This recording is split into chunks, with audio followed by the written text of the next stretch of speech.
Hi there, welcome back to the second part of this tutorial to create a lakeside, lake view or riverside scene, something like this. So last time we got as far as creating our trees and adding the leaf alpha texture to our trees, but I've just noticed the leaves are actually the wrong way up, so we just need to fix that, which is pretty straightforward. You can see, looking in material view here, that the leaf is just the wrong way round basically. So if we open the UV image editor and go to our leaves, make sure a set of leaves are selected. We can just select all of this and turn it round in here. However, that means I've got to do that on each of them. I'm assuming that the leaves are the wrong way up on all of these. Another method for correcting it is just to play around with the way that the UV map is applied. So if I put an input which is a texture coordinate, take the UV coordinates out and put them into there. Initially nothing's changed, which is good. And now add a vector mapping node and drop that in there. And now we should be able to rotate it. So let's go for 180 on the Z, and you can immediately see all of the leaves have now turned around and they're now the right way around. So that's just a quick and easy trick, and obviously you can rotate it on the Z, say 90 degrees if that's the direction that it's off. And that's affected all the trees rather than me having to go through each one. And if we bring the sun up, there we go. So at this point, let's start to create some, as it were, some lower resolution trees. Now there's a lot of different ways of doing that. I've certainly shown some really low poly versions of trees, but I'm not actually going to put that many trees in the distance. They don't necessarily need to be very low poly. And of course it does depend on how far in the distance your trees are going to be. If this was a lake, presumably the trees would only be about this high. On the other hand, if it's at the very edge of a lake, or perhaps just a little river or stream, they'd obviously be quite a bit bigger. And those are the sort of size I'm going to go for. So if we come over to here, a new layer, let's put our 3D cursor about there, and we'll add the sapling tree generator again. So I'm going to load just my standard oak. Whether it's really an oak is up to you, but it's just a tree that I've already created. Now the curve resolution I'm going to turn down this time. We don't need that level of detail.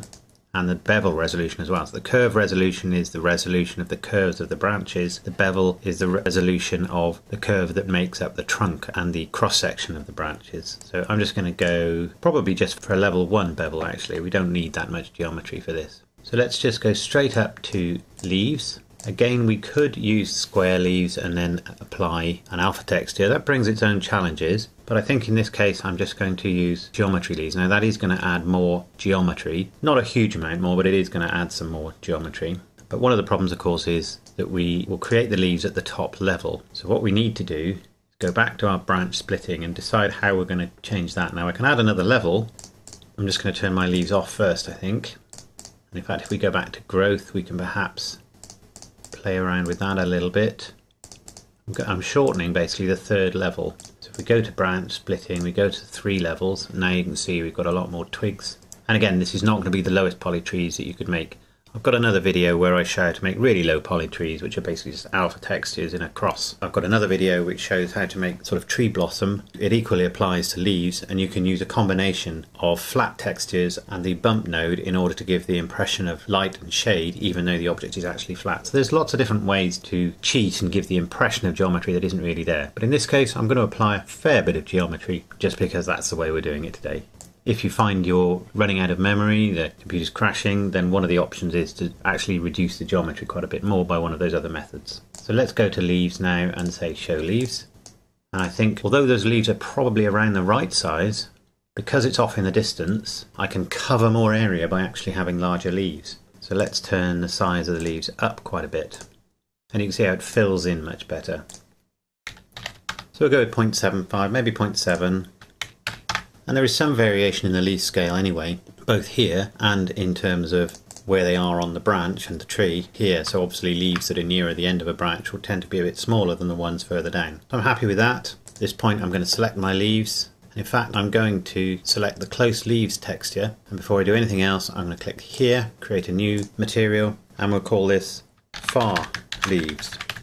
I'm going to remove the texture coordinate, the mapping node, the image node, come into here, we'll change this to a slightly darker green, and we'll change this one to a sort of orangey red colour. And because of that random node, that'll give us trees that are varying between fall or autumn colours and obviously still green. Everything else though is staying the same. We've still got our translucent node in there. We don't need our transparent node now, so I can just bypass those. So at the moment we've got quite an orange tree there. Perhaps we want to alter that slightly. Bear in mind this is going to be seen from some distance. I'm going to turn the roughness down a bit, I think. What we can also do, just to add a little bit of variation, is add in a noise texture. I'm going to move these over a little bit. And then I'm going to add in the bump node. Take the output of the noise texture into the height of the bump node and the normal output of the bump node into the normal input on my principled shader. Back off the strength a little bit. Having a bit of trouble getting those to connect. There we go. And then just turn the noise frequency up a little bit. And you can see that starting to give us some sort of odd little variations in the surface of our leaves, which we won't see in detail, but just gives some, again, some variation. I'll turn the roughness back up a little bit. And if we want to, we can also put that bump output into our translucent.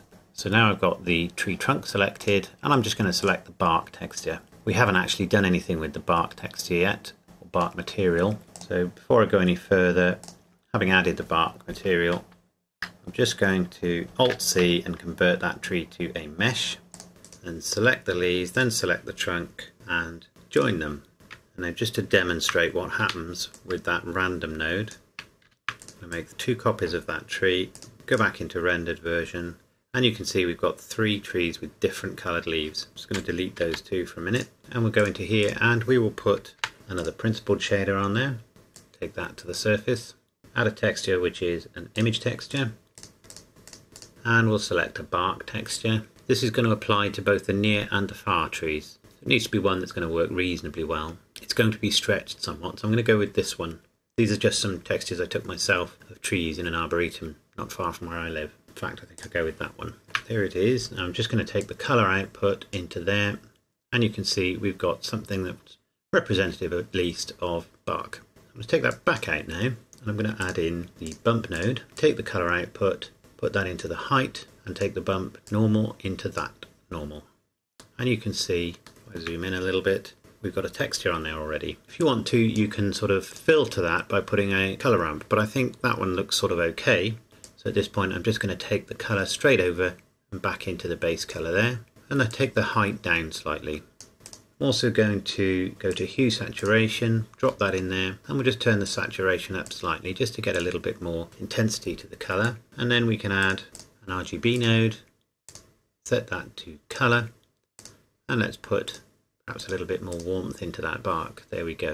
So there's our basic tree with bark. So how can I get some variations on that tree? Now these are going to be seen from a greater distance, so I probably want to have actually 3 different trees created, or not necessarily 3 but multiple, but I'll just do 3. So let's add another curve from the sapling tree generator. I want this to be a forest of basically the same types of trees, so I guess maybe this is an oak forest or something like that. So we'll come over to geometry and I'll load my preset, and obviously it's exactly the same as the last one I created at the moment, but what I can do is change the random seed here. So the parameters are primarily the same, but there are some elements that are random, and by changing the random seed they are being randomized. So that gives me a tree which is a slightly different shape each time I do that.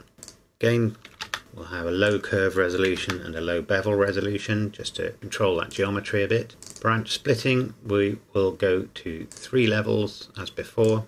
Go to leaves and show them as hexagonal leaves. Perhaps put the number up a little bit, and let's go to 0.65 for this one for the leaf size. There they are. In fact, we don't even need that many leaves, so let's go to 25 again. Select the trunk and then select the bark texture. Again, we could put some randomness on that bark colour as we did with the previous one, or even control the texture with some randomness. And we'll go far leaves for the leaves themselves. Select the trunk, Alt-C, and mesh from curve. Select the leaves, select the bark, and join them. Let's move that one over. So you can see it's slightly different. It's not massively different, to be fair, but then they do share the same basic parameters. But you can see that one's a bit thicker here and that one's less so. And we can do things like scaling on the Z as well to make other changes, as well as obviously the overall size will vary. So we'll just create one more, and you can create many more than that depending on how big your forest is going to be. But bear in mind, these aren't the lowest poly trees, so you don't want to go too mad on the number of these trees. So again, very quickly, we'll add our sapling, go to geometry, load our preset, and again, it could be a different preset. I'm going to go for Sardy Oak 2 this time. Come down on our curve resolution just to keep the geometry under control and our bevel. Let's randomize the seed, randomly moving it somewhere else. Come up to branch splitting, set it to 3 levels. Because I've used a slightly different base tree, I'm going to go to branch growth on this one, and I'm going to shorten the 3rd level a bit, and the 2nd level I think, and then go up to leaves, turn the leaves on, set them to 0.6 this time, and we'll set it to 30 leaves. We could even go to something like -6. If you go to minus numbers, you start to get some unusual effects. If I zoom in, you can see we're getting sort of bunches of leaves, and it also depends on the angles that you have set. So I'm making this one quite a different tree by just playing around with these options a bit. So we'll go with that, but I think the scale will need to be a bit bigger. That'll do. So again, let's just set the bark material, the far leaves material, Alt-C and convert the trunk to a mesh, select the leaves, select the trunk and join. We now have 3 quite different trees. They're similar but they're different. So I'm going to select all 3 of the trees, Control G, and you notice group comes up here, and I'm just going to call that tree group 1. For reasons best known to Blender itself, I need to rotate these trees on the y-axis 90 degrees, so just press R, Y, 90. If I didn't do that, when I apply them to my ground, they will actually be lying down. So by doing that, they're stood up. So here we go.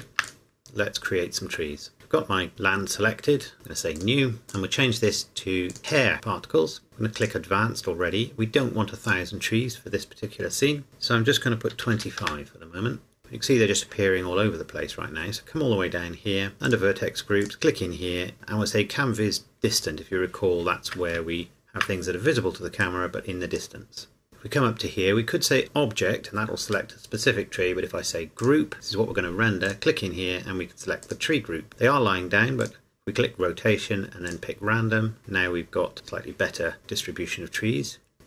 Click in here and click rotation, and we'll say global Z, which helps correct the trees. So most trees, not all of them I grant you, will try to grow vertically. Most plants will try to grow vertically no matter what the slope that they're growing on. But you can obviously give them a little bit of off-axis, perhaps 0.01 there. You see they all moved around a little bit there just to make them slightly more random. They're all the same size at the moment, and they're also rotated in the same way. So if I set the phase to 1 and then set the random phase to 1, now they'll rotate a little more randomly. We won't be seeing the same tree rotated in the same way. There's another issue which I'll come to in a moment, but we also need to vary the size of the tree. So if we come down here and you can see the random size is 0. We probably don't want it at maximum because we'll have tiny little trees the size of a blade of grass. So let's set this to 0.25 and see what that's like. It's not too bad, maybe 0.3. The actual size of the trees you will need to decide based on what is the scale that we're trying to represent. I'm actually going to go slightly bigger than that, 0.07, let's try that. It also covers better. Now in terms of the distribution of the trees, we come up here under seed, we can click that, and each time we do we'll get a new distribution within the constraints that we've applied. I prefer that one to what I've seen so far. It's not bad. I'm not keen on having a gap. Now obviously I've only got 25 trees defined at the moment, and I can define more. I don't want to go too mad. So let's put the tree number up to 50 and then go through the options again. I don't want to see too much of the sky behind them. I'm going to do something about that anyway, but nevertheless I want it to be minimized. So let's go with that for now. Now one of the problems is the trees are actually all floating slightly. They're not quite through the ground.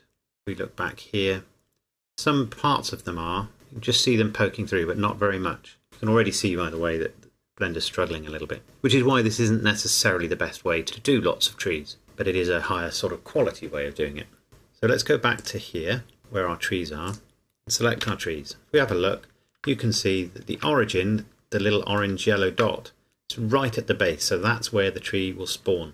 So if I go into edit mode, select everything, pressing A twice, G, X, and we can just move it down so that origin dot is just slightly inside the body of the trunk of the tree, and then do the same to the other two.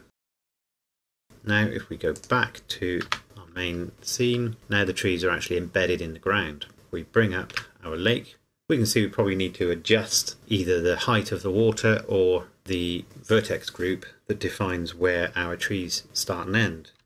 For now I'm just going to change the height of the water slightly. I don't want to do it too much, so let's try a different distribution. And we'll go with that one for now. So let's bring our closed trees up as well and see how that's looking.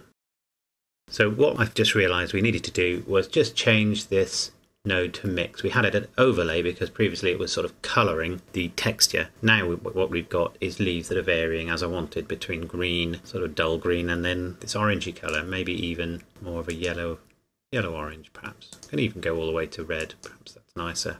So at this point I think before we do any more particles, I think I'm going to work on the water. So I'm just going to go to the water layer, just look from above and just make sure that we've unwrapped that. I think we did when we created it, but nevertheless, just to make sure. Bring the landscape up again, but what I'm going to do is just switch off the visibility of those trees just so that things calculate a lot quicker. Bring our sun up and set it to rendered view. So at the moment it's just a plain material. I'm going to remove the diffuse and I'm going to add a glossy and put that into the surface.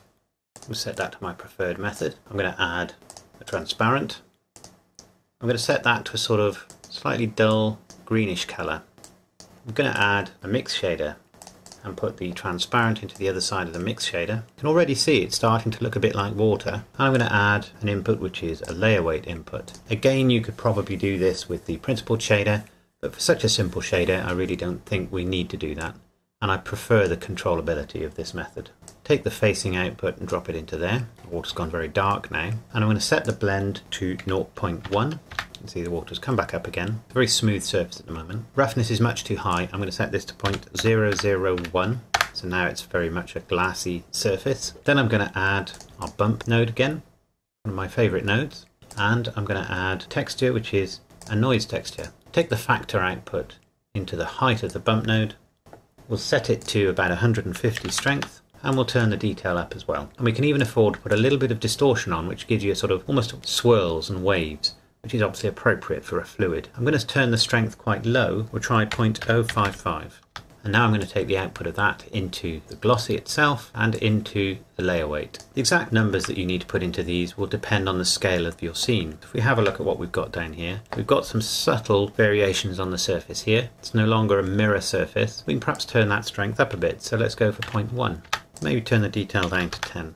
Detail sort of applies finer edges to the noise rather than it being, it's almost a higher resolution of noise being overlaid with the existing noise. So if we now turn our trees back on, you can see we're getting some nice reflections of those trees. And perhaps if we go back down, 0.075 maybe for the strength, it's a little bit more reflective and we've got some quite nice water there now. So what this is doing, obviously the noise texture and the bump node make Blender simulate variations in the surface, wobbles if you like in the surface. The layer weight node makes Blender look at the angle at which light appears with the bump node to be bouncing off this surface, and it varies the mix between purely reflective shader and this transparent shader which also colours it. So if it does in certain areas allow the light to pass through, it will also be darkened and coloured a slightly greenish colour. If you want to be able to see through the water, then you can just set this to white. It just makes it slightly more realistic. I'm going to bring up my close trees, and I think I'm probably going to have to move those around or add some more in a moment. We'll give that a render and see how far we've got.